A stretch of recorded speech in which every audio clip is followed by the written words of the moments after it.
Hello viewers, আসসালামু আলাইকুম। Masturbation নিয়ে এর আগেও কথা বলেছি এবং বিশেষ করে পুরুষ মাস্টারবেশন নিয়ে কথা বলা হয়েছে বা পুরুষদের মাস্টারবেশন নিয়ে কথা বলা হয়েছে, কিন্তু ফিমেল মাস্টারবেশন বা মহিলারাও কি আসলে মাস্টারবেশন করে বা মহিলাদেরও কি মাস্টারবেশন হয়ে থাকে বা আসলে এটা কিভাবে হয়ে থাকে বা এটা গুরুত্বপূর্ণ কিনা এই বিষয় নিয়ে আজকে কথা বলবো। ফিমেল মাস্টারবেশন বা মহিলাদের মাস্টারবেশন কেন গুরুত্বপূর্ণ বা কী কারণে হয়ে থাকে। মাস্টারবেশন বলতে আসলে কি বুঝছি? মাস্টারবেশন বলতে আমরা মূলত বুঝছি যে যখন কোনো সঙ্গী বা সাথী ছাড়াই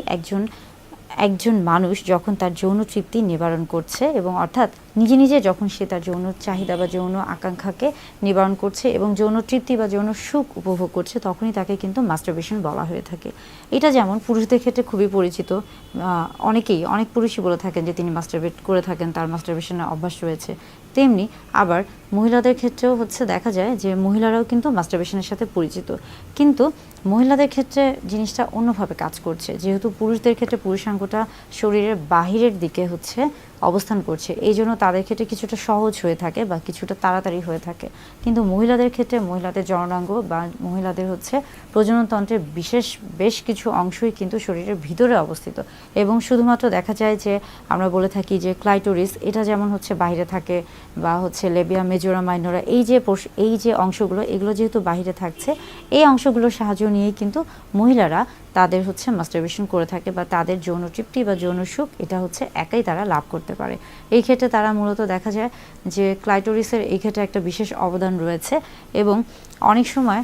অনেকে বলে থাকেন যে আসলে যে সকল মহিলারা মাস্টারবেশন করে থাকে তারা আসলে হয়তো বা ভালো না বা তাদের আসলে কোনো সমস্যা রয়েছে। মানে আমাদের চারিপাশে এই ধরনের কিছু কথা শোনা যায় বা বেশ কিছু আমরা বলে থাকি যে কুসংস্কার রয়েছে। আসলে পুরুষদের ক্ষেত্রেও মাস্টারবেশন যেমন স্বাভাবিক এবং এটা কি স্বাভাবিক একটি প্রক্রিয়া। একটা সময় এটাকে খুবই অস্বাভাবিক বা খারাপ হিসেবে ধারণা করা হতো, কিন্তু আস্তে আস্তে এটাকে কিন্তু বর্তমানে বিজ্ঞানে এটাকে কিন্তু খুবই স্বাভাবিক একটি প্রক্রিয়া বা স্বাভাবিক একটি বিষয় হিসেবে ধরে নেওয়া হচ্ছে। তেমনি মহিলাদের ক্ষেত্রেও কিন্তু পুরুষদের পাশাপাশি মাস্টারবেশনের যে অভ্যাসটি রয়েছে এটা একটি স্বাভাবিক প্রক্রিয়া এবং মাস্টারবেশনের ফলে আসলে বেশ কিছু আমরা বলে থাকি যে যখন এটা অতিরিক্ত আকারে না হয়ে থাকে, অর্থাৎ যখন এটা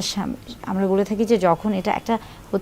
নির্দিষ্ট সীমার মধ্যে থেকে থাকে, তখন এটা কিন্তু বরং শরীরের জন্য ক্ষতিকর তো না, বরং আরও উপকার হতে পারে। কিভাবে? দেখা যায় যে মাস্টারবেশনের ফলে আপনার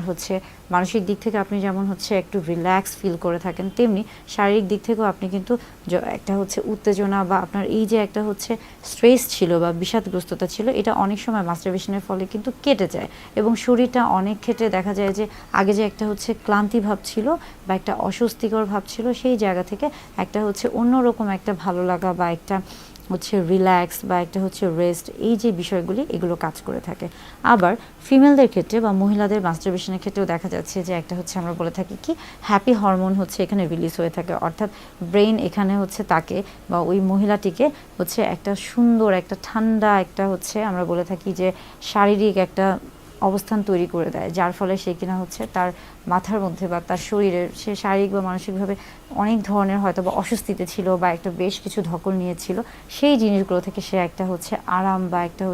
সুন্দর একটা পরিবেশে যেতে পারে। তার বা আমরা বলে থাকি যে বিশ্রামের যে প্রয়োজন রয়েছে, এই প্রত্যেকটা বিষয়ে কিন্তু আসলে জরুরি। বিশেষ করে মাস্টারবেশন হলে বা মাস্টারবেশন যদি কেউ করে থাকে এবং সেটা যদি অতিরিক্ত আকারে না হয়ে থাকে বা সেটা যদি একটা নির্দিষ্ট সীমার মধ্যে থেকে থাকে, সেই ক্ষেত্রে এটা কিন্তু অনেক ক্ষেত্রেই ভালো এবং এটা কিন্তু আসলেই শরীরের জন্য আমরা বলে থাকি যে এতটা ক্ষতিকর না, যদি না সেটা অতিরিক্ত পরিমাণে হয়ে থাকে। তাই পুরুষদের পাশাপাশি মহিলারাও মাস্টারবেশন করে থাকে এবং এটা খুবই স্বাভাবিক একটি প্রক্রিয়া।